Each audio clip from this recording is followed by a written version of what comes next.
BA प्रथम वर्ष के प्रिय विद्यार्थियों, हम आज बीए प्रथम वर्ष में पढ़ रहे हैं कथा साहित्य या काव्य। इसमें से अनिवार्यतः हिंदी साहित्य के विद्यार्थियों के लिए करने के लिए जो आया करती है उसे व्याख्या कहते हैं। तो आज हम एक गद्यांश की व्याख्या करेंगे और आगे भी क्रमशः जारी रखने वाले हैं। हमने एक कहानी पढ़ी थी, वापसी। वापसी कहानी की कहानीकारा ऊषा प्रियंवदा के बारे में आप जान चुके हैं। ये कह सकते हैं कि आप रचनाकार और कहानी दोनों से परिचित हो चुके हैं। इसके बावजूद एक महत्वपूर्ण विषय जो परीक्षाओं में प्राथमिक विद्यालय से लेकर के स्नातकोत्तर तक आया करता है, उसे कहते हैं व्याख्या। आप व्याख्या करते हैं, अगली कक्षा में भी आ जाते हैं। आप समझ सकते हैं कि व्याख्या करने के हर विद्यार्थी का अपना तरीका होता है, यहाँ तक कि पढ़ाने वाले का भी अपना तरीका होता है। मेरा जो अनुभव कहता है उसको मैं शेयर करूँगा और व्याख्या कैसे करें उदाहरण सहित सब प्रसंग व्याख्या हम यहाँ करने जा रहे हैं और आप इससे परिचित होने वाले हैं। तो चलिए हम देखते हैं उषा प्रियंवदा की वापसी कहानी का वो गद्यांश जिसकी हम सप्रसंग व्याख्या करेंगे। गद्यांश इस तरह से है, जिस व्यक्ति के अस्तित्व से पत्नी मांग में सिंदूर डालने की अधिकारी है, समाज में उसकी प्रतिष्ठा है, उसके सामने वह 2 वक्त भोजन की थाली रख देने से सारे कर्तव्यों से छूटी पा जाती है। वह घी और चीनी के डिब्बों में इतनी रमी हुई है कि अब वही उसकी संपूर्ण दुनिया बन गई है। अगर आपने कहानी समग्रतः पढ़ी है तो ये गद्यांश भी आपने पढ़ा होगा, और अगर नहीं पढ़ी है तो पुनः पढ़ लें।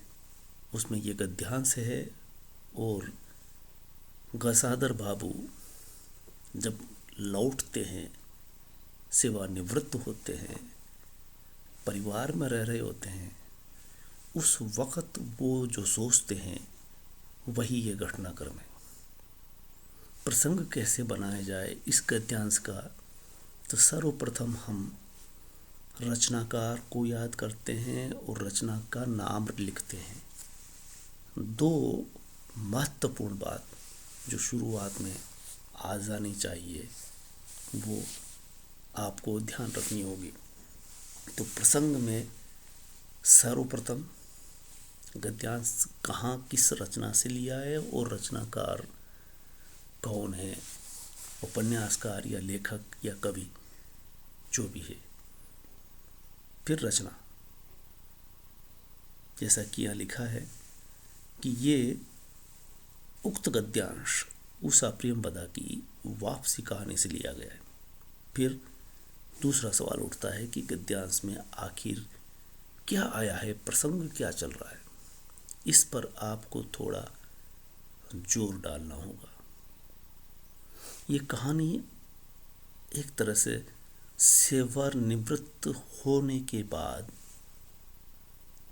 वृद्ध जीवन पर आधारित कहानी, और इस कहानी में वृद्ध व्यक्ति के जीवन सत्य को उभारने का प्रयास हुआ है। दूसरे शब्दों कहें कि वृद्धों का परिवारों में सम्मान धीरे धीरे घट रहा है। परिवार के मुखिया का स्थान जो पहले हुआ करता था वो धीरे धीरे खिसकने लगा है। इसको यूं समझ सकते हैं, नौकरी पेशा व्यक्ति की सेवानिवृत्त होने पर परिवार में स्थिति कमज़ोर होती है। परिवार में रहने की हसरत गजादर बाबू को अगर आप देखेंगे तो कहानी की शुरुआत में गजादर बाबू हर वक्त घर की याद में खोया रहता है, सपने देखता रहता है। ऐसे व्यक्ति के लिए जो परिवार का मुखिया है, जब परिवार में लौट के आता है तो उनके लिए किसी के पास समय नहीं होता। कोई उसके पास बैठना पसंद नहीं करता। वक्त तो पत्नी के पास भी नहीं रह जाता है। और यही बात यहाँ उठाई गई है। पत्नी के साथ सभी गजादर बाबू को बाहरी व्यक्ति मानने लगते हैं। यही अंतर्द्वंद उक्त गद्यांश में व्यक्त होता है और गजादर बाबू यकायक ये बात कह पड़ते हैं जो भारतीय संस्कृति की विडंबना को निरूपित करता है। क्या है वाक्य देखिए, मांग में सिंदूर डालने से उसकी तो प्रतिष्ठा बढ़ जाती है और इसके बाद घर ही उसका हो जाता है। अब वही उसकी संपूर्ण दुनिया बन गई है या उसकी संपूर्ण दुनिया बन जाती है। लेकिन जिसके नाम पर वो डाला गया है वो व्यक्ति किस तरह से अलग थलग हो जाता है, उसकी तरफ उसका ध्यान नहीं जाता।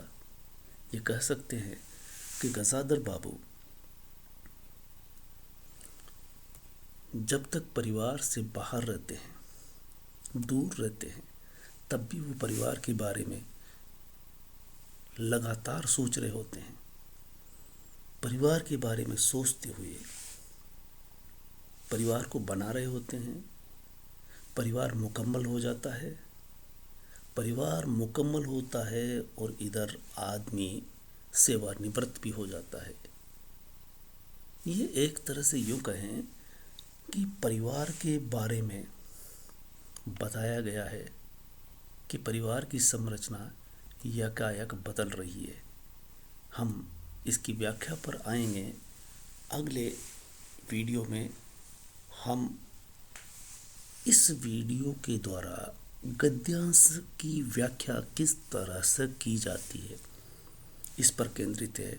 फिलहाल हमने एक गद्यांश लिया, एक कहानी का गद्यांश भी किस तरह से बनता है, फिर उसका प्रसंग किस तरह से लिखा जाता है, ये प्रसंग मैंने इस वीडियो के माध्यम से आपको संक्षेप में बताया है। अगले ही व्याख्यान में आप समझ सकेंगे कि इस गद्यांश की प्रसंग देने के बाद अगला पायदान आता है कि व्याख्या किस तरह से की जाती है। मैं यहाँ पर विस्तार से बताऊँगा, इसलिए अभी हम प्रसंग ही बता पाए हैं। अगला वीडियो आप देखते रहें। इसे देखने के बाद पहले गद्यांश को समझें, फिर प्रसंग लिखें। सर्वप्रथम आप कहानी जरूर पढ़ेंगे।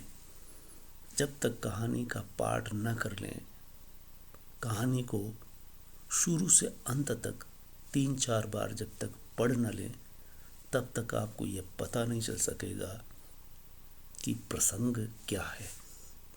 अगर आप संजीव पास बुक के सहारे हैं तो बेहतरीन व्याख्या कभी नहीं कर सकते, इसलिए क्योंकि आपको प्रसंग का पता नहीं हो सकता। व्याख्या ही पढ़ी जा सकती है, गद्यांश ही पढ़ा जाएगा संजीव में और उसी की व्याख्या की जाएगी प्रसंग उसमें लिख दिया, उतना ही आप